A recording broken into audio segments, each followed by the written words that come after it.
Thanks a lot, Jerry. Slightly longer time to actually think about this, but Malcolm's probably nicked quite a few of the things I was going to mention. My name's Hughes. I'm the head of planning at Liverpool. I've only been here a month, so I'm going to give a bit of a personal reflection also about what I've actually seen in Liverpool. But before I do, and we're talking about family reflections, two brothers, 115, 116, cycled from Birmingham to Llandudno in a day. That's 112 miles along the A5 some 40 years ago. One of those brothers became an international cyclist. The other became a town planner. So I get it. My brother rammed cycling down my throat. I had to vote for the Sports Personality of the Year 20 times a couple of years ago. I totally get cycling. And as a planner, I totally get the importance of cycling and movement. And since I've been to Liverpool, I've got this app that measures how far I walk. And I think I will take Jerry to task.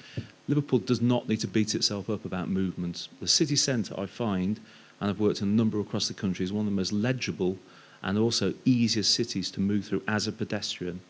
However, there are still some challenges because some roads are just impenetrable. I think the Strand, from my memory of coming back a few times, has actually improved greatly. However, there's other roads which are completely impenetrable around the city centre. So I think it's a holistic approach towards how we actually get movement improved. But I would say, I do think I find Liverpool, and I'll put this out for a discussion, one of the most legible and easiest cities to move along. I think Liverpool 1, the shopping development and how that now relates to the waterfront is fantastic. I would never, ever try and put cars into that road, and I hear what you say about keeping a balance, but I do think some roads you have to keep purely pedestrianised. And I'd even throw out there as a challenge, would you even let cyclists down Paradise Street and across the into Liverpool 1? On my first day here, I saw a young Chinese gentleman, he was a student, I don't know, on one of the mayor's bikes, which are fantastic, by the way, manoeuvring his way down that road. And the culture of cycling is you do ring your bell to indicate to pedestrians that you are coming. He encountered 4 Liverpool lads, and when he rang the bell as he was coming towards them, I don't think they had the same culture about why you ring your bell. I won't tell you exactly what happened because it wasn't too pretty after that.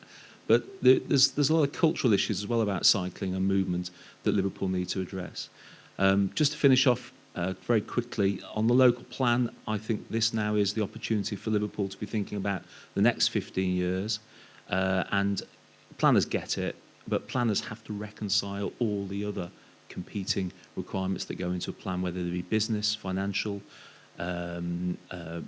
number-driven by trying to increase our housing provision, etc. How we fund infrastructure as well is something that needs to be brought into the plan. So it's going to be a tough challenge over the next 12 months actually preparing that local plan, but we are actually at the right point, and it's great that Engage and the work that you're doing is actually bringing the consultation to life, because it's just so good to see so many people here wanting to talk about planning issues. You know, there's I think 60 million planners in this country, and only 10,000 of them get paid for it. You know, so it's just good to see it broaden so well. 2 questions for Oliver you might want to think about. Firstly, how do you tackle your highway engineers?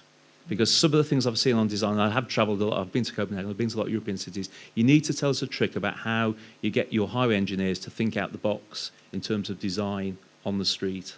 How you actually can have a bench right next to the road that cars move along without sort of barriers, etc., etc. So we've got some real design issues, which unfortunately are probably there in statutory and regulation that we can't overcome.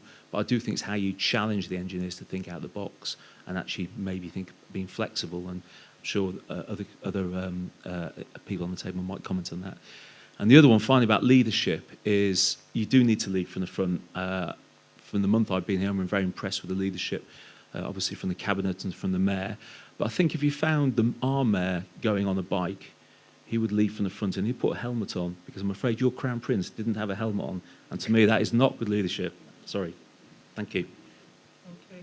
Thank you very much.